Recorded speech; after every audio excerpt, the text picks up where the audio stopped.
Hey guys, welcome back here to Roto Curve. It's Thursday now, August 13th, 2015, and we're here to talk about today's starting pitchers. Obviously, Thursday is always a travel day in MLB, and there's one thing to remember about that. There's usually a short slate, and there's usually day games and night games.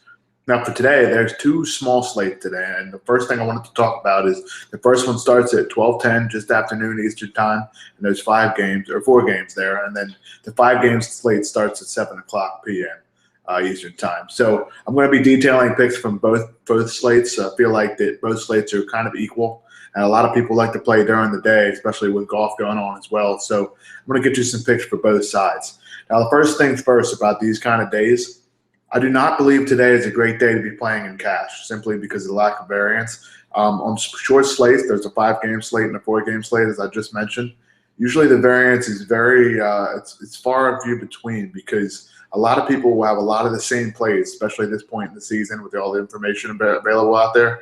So most of the cash lineups will have a lot of overlap, and it ends up becoming a matchup of just 2 or 3 players against each other, and that basically defeats the entire purpose of playing in 50-50s and head-to-heads, because if everybody has relatively the same lineup, if one guy goes off or if one guy doesn't, it's basically going to throw your way one way or the other. So I do think today is strictly a day to play in tournaments, but luckily there are some pitching options that can bring your tournament lineups to a lot of a high score or a low score, depending on how everybody does. Now, that being said, if it's a very high-scoring day or a low-scoring day, don't worry about it, because everybody's going to have similar lineups. So you just have to figure out that big bat or that big pitcher that has a good day. Now, starting off with the early slate, pitchers I do like are Noah Syndergaard against Colorado, John Lester against Milwaukee, and Mark Buehrle against Oakland. Obviously, everybody's going to be on Syndergaard at home in Citi Field, which is one of the best pitchers' parks in baseball. The Rockies haven't scored in what seems like forever, not to the Noah Syndergaard is facing. And if you think about the last few days, the Rockies were shut down by Steven Strasburg, who had 12 strikeouts, Matt Harvey, and Jacob deGrom. Syndergaard is the same kind of pitcher. He's a power right-handed pitcher, has a good breaking ball, and a very high-velocity fastball. So I think Syndergaard is the top option on the slate. Everybody's going to have Syndergaard the top option on the slate, though. So if you're looking to go a little bit of a contrarian approach in your tournaments, the other 2 guys I think would be a good pairing are John Lester against the Brewers and Milwaukee and Mark Buehrle, rather, against the Oakland Athletics. Lester has a top matchup against Milwaukee, because although they are built to hit left-handed pitching with all those righties, they have struggled as a team so far this year. And Lester's actually been pitching very well of late. His strikeouts are up. He's using that fastball in. He's using that changeup away. And he has a good slider as well. So he has a top matchup, and I think he'll be a little bit lesser owned, because a lot of people will be on Syndergaard and Sonny Gray, who we'll talk about in a little bit. The other guy I just talked about is Mark Buehrle against the A's.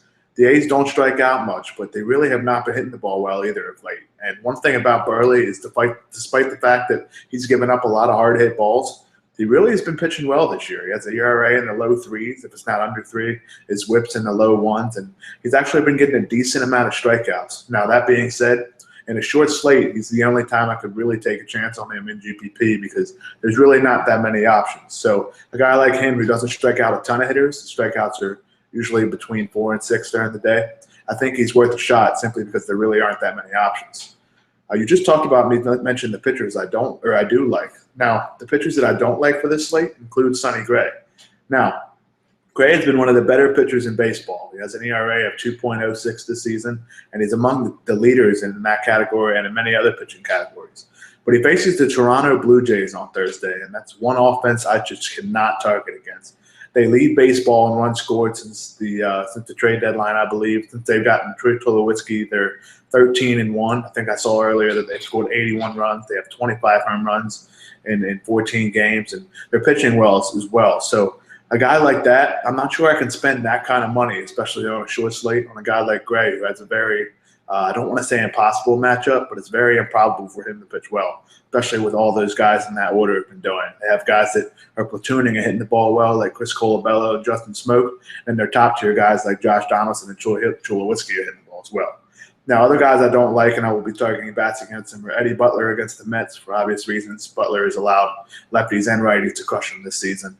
Chichi Gonzalez against Minnesota. Minnesota crushes left-handed pitching and had all year long. Now, remember, one thing about Minnesota is Miguel Sano, who did hit 2 home runs last night, struggles against lefties. So when you're targeting those Minnesota bats, be sure to remember that.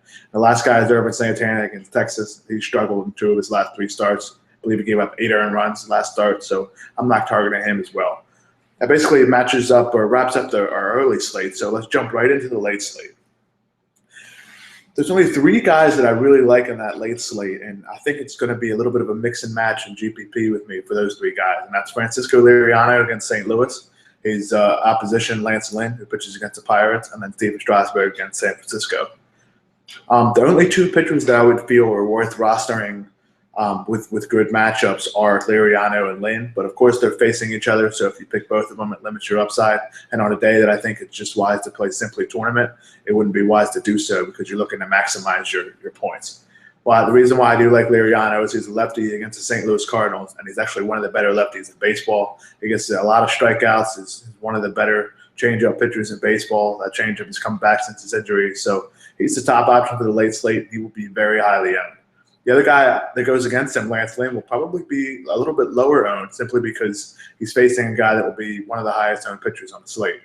The last guy is Strasburg. You heard me talk about him earlier. He had 12 strikeouts in his last start, first start back since coming off the.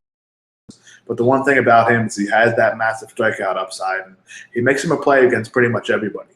He does face the Giants, though, who have one of the better offenses in baseball, and they crush right-handed pitching for average and actually for power as well. But the fact is that Strasburg remains one of the top guys in baseball in terms of stuff, and he can turn it on at any time. You just saw the 12 strikeout game against the Rockies. Pitchers that I don't like in the later slate are Trevor Bauer against New York Yankees. Yankees crush right-handed pitching, and they have a lot of guys in that lineup who hit the ball out of the ballpark. A guy like Bauer has control issues, sometimes can struggle. If he walks a few guys to give up a home run, that's pretty much the end of your day. The opposition for him is Nate Eovaldi. I don't like him either, especially with the Cleveland left-handed bats hitting the ball well. Eovaldi throws hard, but it's a straight ball, and that can run into trouble against major league hitters. The other guys I don't like, Garrett Richards against Kansas City. The Royals do not strike out much at all, and they actually have some guys that hit right-handed pitching pretty hard. The other 3 guys, or 4 guys actually, are Matt Latos, Ryan Vogelsong, Jeremy Guthrie, and Kelvin Sampson. The only matchup there it's worth mentioning is Latos for the Dodgers pitching against the Reds, but he has not been very good at all this season with an ERA close to 5 and a whip in the mid-1s, so I can't target him as either. So basically in the late slate, it's just a mixture of Liriano, Lynn, and Strasburg for me. One more thing I wanted to mention is there has been some overlay on Fantasy Feud. There was some overlay last night on Feud with, I believe their 500-person GPP had close to 300 and 350 people in it. So be sure to take a look at that, especially on short slates like today, because travel days on Monday and Thursday, there's usually some overlay. So be sure to go check it out if you're signed up there. And if you're not, just make sure to take advantage of the RotoCurve referral curve. You can use a referral curve and get a $100 deposit bonus of up to $500. And as always, if you sign up and deposit more than $50, just email help@rotocurve.com and they'll send you a free $25, no strings attached. Pretty amazing, isn't it? Those are my thoughts on pitching for today. And remember, their first game locks at 12:10 Eastern time. So for those of you on the West Coast, be sure to wake up, have your bagel, have some coffee, get those lineups in right away. And people on the East Coast, when you're getting ready for lunch, make sure to check the lineups to come out on the weather page or on the lineup page, and be sure to always look at the weather that Danielle's going to come out with tomorrow as well. So on 2 short slates, it's a Thursday, but there are some games to target, and it's going to be a good day of baseball. Be sure to use everything to your advantage, and let's make some money on this Thursday afternoon and Thursday night. Thank you, everybody.